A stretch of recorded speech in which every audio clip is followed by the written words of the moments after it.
अस्सलाम वालेकुम, मैं हूं आबिद, योर केमिस्ट्री टीचर।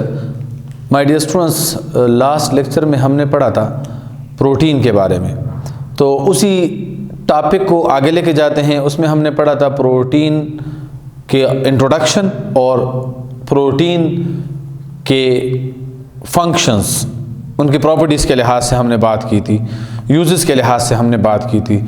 अब हम उसी टॉपिक को आगे लेके जाते हैं और उसी के अदर पार्ट्स हम पढ़ते हैं। प्रोटीन के टाइप्स कितने हैं, टाइप्स ऑफ प्रोटीन।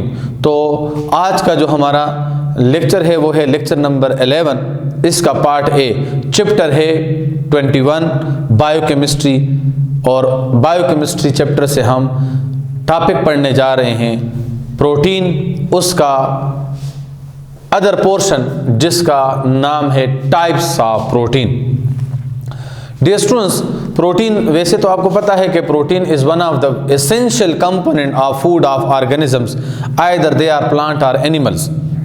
नाउ हम बाकी चीज़ें डिस्कस कर चुके हैं। टाइप्स ऑफ प्रोटीन कितने हैं? So we have 3 basic types of protein: simple protein, conjugated protein and derived protein. सबसे पहले आप लोगों को जिस तरह पता है कि प्रोटीन क्या चीज़ है, प्रोटीन किस चीज़ से बनता है। So protein is made up of amino acid. Protein क्या है? अमाइनो एसिड से मिलकर बनता है, जिसको हम कहते हैं ना, amino acid are the building block of protein.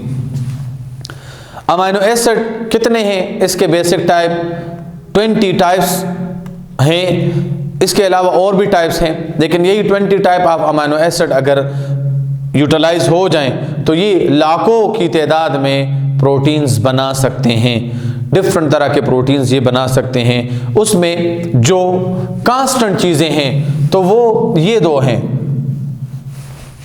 Carboxylic group और अमाइनो ग्रुप। और ये चीज़ें वेरिएबल है। अल्काइल ग्रुप चेंज होगा, अल्काइल ग्रुप के चेंज होने से टाइप ऑफ अमाइनो एसिड में चेंज आएगा। Position of amino group change होने से types of or kind of amino acid change होगा। Now such kind of amino acid are known as alpha amino acid, क्योंकि यहाँ पर अमाइनो ग्रुप अल्फा कार्बन के ऊपर है। अगर ये NH2 सेकंड इसके बाद वाले कार्बन पर आ जाएं तो फिर हम उसको बीटा अमाइनो एसिड, गेमा अमाइनो एसिड कहेंगे। इस तरह अगर अल्काइल ग्रुप का जो चेन है वो एक्सटेंड हो रहा है, वो ब्रांच में कन्वर्ट हो रहा है, तो हम उसको फिर ब्रांच्ड अमाइनो एसिड कहेंगे। ये तो हो गई है basic unit of protein. So amino acid is the basic unit of protein. Now my dear students, simple protein किसको कहते हैं? कि वो प्रोटीन जो सिंपल हाइड्रोलिसिस पर, प्रोटीन जो सिंपल हाइड्रोलिसिस पर, हाइड्रोलिसिस मीन के स्प्लिटिंग ऑफ वाटर के लिहाज से अगर हम इसको देख लें तो ये हमें क्या देगा? ये हमें अमाइनो एसिड देगा। किस तरह देगा? तो ये हम नेक्स्ट लेक्चर में फिर हम पढ़ेंगे। स्ट्रक्चर ऑफ प्रोटीन में हम ये डिस्कस करेंगे कि how the amino acid combine together, they are cling together, they are in association with each other and they form different kinds of protein. So मैं आपको सिर्फ ये बताता चलूं कि जब अमाइनो एसिड आपस में कंबाइन होते हैं तो इससे क्या बनता है? इससे बनते हैं पेप्टाइड बॉन्ड, और फिर पॉलीपेप्टाइड बॉन्ड, मतलब बहुत ज्यादा अमाइनो एसिड जब कंबाइन हो जाएं तो इससे बनते हैं प्रोटीन। पेप्टाइड लिंकेज भी इसको कहते हैं और पॉलीपेप्टाइड चेन भी इसको कहा जाता है। My dear students, peptide bond किस तरह बनता है? It is form by the dehydration. किस तरह बनता है? Dehydration of water. Dehydration of water कि इस टाइप को हम क्या कहते हैं? आइदर इट इज एलिमिनेशन और it is condensation. So such kind of dehydration is known as elimination condensation reaction. Condensation किस चीज को कहते हैं? वो प्रोसेस जिसमें दो मोनोमर आपस में कंबाइन हो जाएं, स्मॉल मॉलिक्यूल आपस में कंबाइन हो जाएं और ये एक लार्ज मॉलिक्यूल बनाएं by the removal of small molecule like water, HCl, ammonia, HF etcetera. यहाँ पर जो इसलिए इसको डिहाइड्रेशन कहते हैं, क्योंकि यहाँ पर वाटर मॉलिक्यूल एलिमिनेट होगा जब दो अमीनो एसिड मॉलिक्यूल या दो अमीनो एसिड यूनिट आपस में कंबाइन होंगे। तो वो कंपाउंड जो सिंपल हाइड्रोलिसिस पर हमें क्या दें, अमीनो एसिड दे दें, तो इसका मतलब क्या है कि ये प्रोटीन है। प्रोटीन, इसका मतलब ये भी हुआ कि प्रोटीन बनता है किस चीज से, डिहाइड्रेशन ऑफ वाटर से।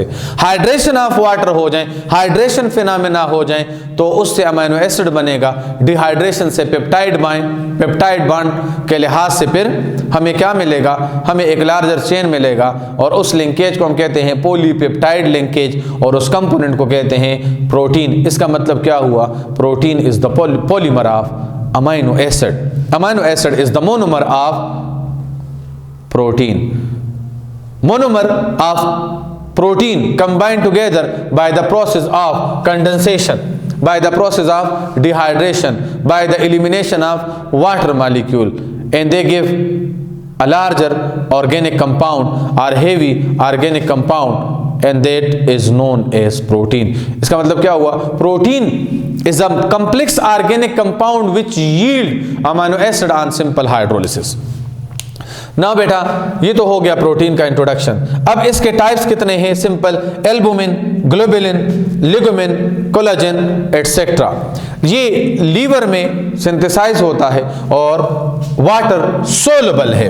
ये क्या है, दिस इज वाटर सोलबल, और ये है, ये सीरम में पाया जाता है, सलाइवा में या अदर सब। और इसी तरह एक सीरम, इसी तरह ग्लोबुलिन, ये भी लीवर और स्प्लीन में सिंथेसाइज होता है, but it is water इनसोलबल।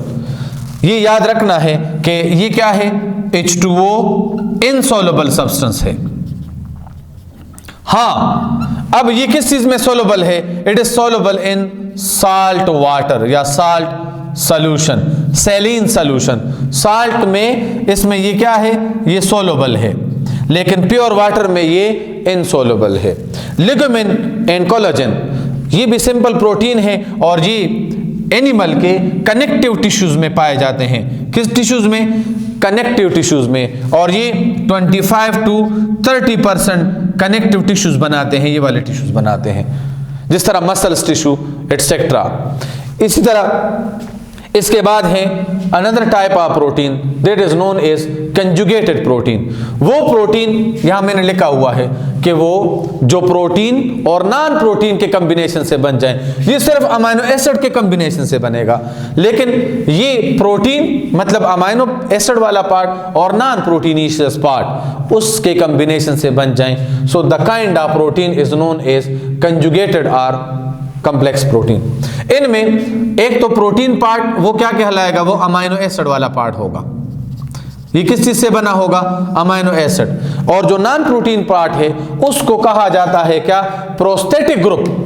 The non protein part of protein is known as prosthetic group, and the kind of protein which contain non-protein part is known as conjugated protein। क्या कहते हैं इसको, conjugated protein इनको कहा जाता है। इनके types हैं, मतलब न्यूक्लियोप्रोटीन, फास्फोप्रोटीन, लिपोप्रोटीन, ग्लाइकोप्रोटीन, क्रोमोप्रोटीन, मेटालोप्रोटीन। अब न्यूक्लियोप्रोटीन, एक ये प्रोटीन तो प्रोटीन वाला अमीनो पार्ट हो गया, अमीनो एसिड वाला। न्यूक्लियोप्रोटीन, इसमें डीएनए या आरएनए पाया जाएगा। This is the prosthetic group of nucleoprotein. Phosphoprotein, उसमें फास्फोरिक एसिड प्रोस्थेटिक ग्रुप है। लिपोप्रोटीन, इसमें लिपिड्स प्रोस्थेटिक ग्रुप है, नॉन प्रोटीनिशियस पार्ट है। ग्लाइकोप्रोटीन, इसमें कार्बोहाइड्रेट्स, वो कार्बोहाइड्रेट्स जो है उसमें ये नॉन प्रोटीनिशियस पार्ट है, जिसको प्रोस्थेटिक ग्रुप कहा जाता है। इसी तरह क्रोमोप्रोटीन, कलर कंपाउंड, ठीक है। तो ये इसका क्या है, ये इसका प्रोटीनिशियस नॉन प्रोटीनिशियस पार्ट है। इसी तरह मेटालोप्रोटीन, जिंक कॉपर इसमें पाया जाता है, मेटालोप्रोटीन। जिंक कॉपर मेटल्स वगैरह इसमें पाए जाते हैं। अमीनो एसिड के साथ, इसके पॉलीपेप्टाइड चेन में इसके साथ क्या अटैच हुआ होता है, कोई भी मेटल्स, तो उसको हम कहते हैं metalloprotein. And third kind of protein is known as derived protein. कौन सा प्रोटीन? ये 1 2 3 third kind of protein is known as derived protein. वो प्रोटीन जो हासिल हो जाए किस चीज से? बाय पार्शियल डाइजेशन, मतलब कोई सब्सटेंस प्रोटीन डाइजेस्ट हो जाए और वो डीनेचर्ड हो जाए, उसमें कोई स्ट्रक्चरल चेंजेस आ जाएं और उसके बाद हमें एक नया सब्सटेंस मिल जाए तो हम उसको कहते हैं क्या? Derive protein. और ये बनता है किस चीज से? ये बनता है सिंपल आर कंजुगेटेड प्रोटीन के कॉम्बिनेशन से, जैसा कि मेटा प्रोटीन और coagulative protein. So my dear students, this is something about the protein. और अब आपको मैं थोड़ा सा ये बात एक्सप्लेन कर देता हूं कि ये पेप्टाइड लिंकेज इसमें किस तरह बनता है। पेप्टाइड लिंकेज इसमें यू बनता है। अगर हम एक अमीनो एसिड मॉलिक्यूल लें NH2, इस तरह H R और COOH, एक अमीनो एसिड ये है। दूसरा अमीनो एसिड हम ले लेते हैं COOH, देन CRH और NH2। तो जिस तरह बेटा आप लोगों को मैंने कहा कि ये डिहाइड्रेशन से बनेगा, तो ऐसे ये हमें एक स्ट्रक्चर देगा। जिस तरह देख लें, मिसाल के तौर पर मैं इसको R1 और R2 लिखता हूं। R1 R2 का मतलब क्या है कि ये एक प्रोटीन का अल्काइल ग्रुप है, ये दूसरे प्रोटीन का अल्काइल ग्रुप है। One protein molecule and another protein molecule. Now इसमें से डिहाइड्रेशन ये होगा कि यहां से हाइड्रोजन एलिमिनेट होगा और यहां से OH एलिमिनेट होगा। अगर OH एलिमिनेट होगा तो यहां इसके ऊपर नेगेटिव चार्ज आएगा। अब ये OH और H आपस में कंबाइन होकर क्या बना लेंगे? H2O। और ये नाइट्रोजन इस कार्बन के साथ बॉन्ड बना लेगा और एज द रिजल्ट हमारे पास क्या बनेगा? NH2CHR, फिर C डबल बॉन्ड O और फिर NH और देन CHR2, ये R1 और ये COOH। Now it have two ends। ये जो बॉन्ड बना है, this bond or this linkage is known as peptide linkage. क्या कहते हैं इसको? Peptide linkage. ठीक है, कौन सा लिंकेज? पेप्टाइड लिंकेज इसको कहा जाता है। ये किस तरह बना है? देखिए बेटा, COO ये है, OH और यहां से H, तो ये क्या बना? वाटर मॉलिक्यूल के इलिमिनेशन से बना है। अगर यही वाटर मॉलिक्यूल हम ऐड कर लें, then it should be converted into two different amino acid molecule. Now अब मेरे जहन में एक बात आ रही है और उम्मीद है आप लोगों को समझ आ जाएगी। फिर यहां बेटा इसके दो टर्मिनल हैं, दो एंड हैं। ये अमीनो एसिड मॉलिक्यूल जब आपस में कंबाइन होते हैं तो दो एंड बना लेते हैं ना। एक एंड, ये एमसीक्यूज में आता है कि इसके कितने एंड होते हैं, कितने टर्मिनल होते हैं, पेप्टाइड लिंकेज में कितने टर्मिनल होते हैं। So it have two terminal, one is amino group, another is carboxyl group. ये एक हमारे पास पेप्टाइड लिंकेज बन गया है। इनमें एक टर्मिनल पर क्या मौजूद है? NH2, और दूसरे पर क्या मौजूद है? COOH। So that's why one end is known as amino terminal while another is known as carboxyl terminal।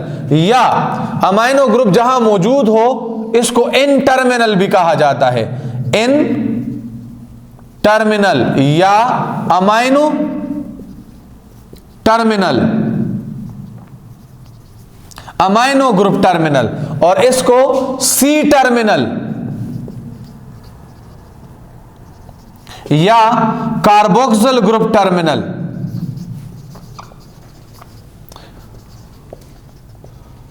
कहा जाता है।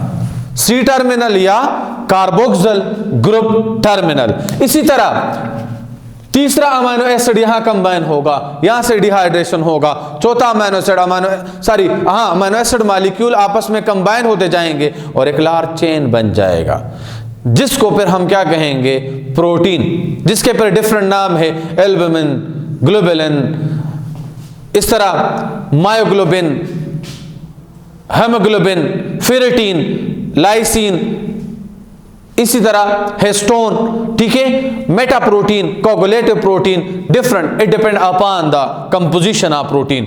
अगर सिर्फ अमाइनो एसिड है तो सिंपल प्रोटीन, अगर एक प्रोस्थेटिक ग्रुप है और एक अमाइनो ग्रुप है, सो प्रोटीनिशियस पार्ट है, तो that is known as conjugated protein. और अगर सिंपल डाइजेशन से ये बन जाए तो हम उसको फिर क्या कहते हैं, डिराइव प्रोटीन।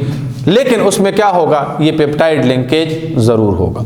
नाउ बेटा, इसके बाद हम अब नेक्स्ट लेक्चर में हम पढ़ेंगे structure of protein. Structure of protein से रिलेटेड फिर नेक्स्ट लेक्चर में हम डिस्कशन करेंगे। तब तक के लिए अल्लाह हाफिज।